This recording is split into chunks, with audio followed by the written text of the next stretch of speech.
ચાલો મિત્રો આપણે સૂર્યમંડળની જાણકારી મેળવીએ. હા ચાલો મિત્ર આ છે આપણું સૂર્યમંડળ. જુઓ મિત્ર, આ છે આપણું સૂર્યમંડળ. વાહ બહુ સરસ છે. જુઓ આ સૂર્યમંડળ કેવું છે. એમાં પણ સૂર્ય પણ છે. એમાં ચંદ્ર પણ છે.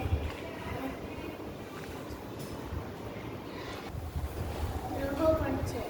હા, તારા પણ છે. જુઓ આ પૃથ્વી છે સૂર્યની આજુબાજુ ફરે છે ત્યારે એક વર્ષ થાય છે. પૃથ્વી જેની ધરી પર ફરે છે ત્યારે ધીરી રાત થાય છે. સૂર્યની સામે આપણે જોઈએ તો ત્યારે દિવસ હોય છે, એની પાછળ બાજુ જોઈએ તો રાત. પૃથ્વી છે સૂર્યની આજુબાજુ ફરે છે ત્યારે પાછળ દિવસ થાય છે. એક વર્ષ પાછળ દિવસ એટલે એક વર્ષ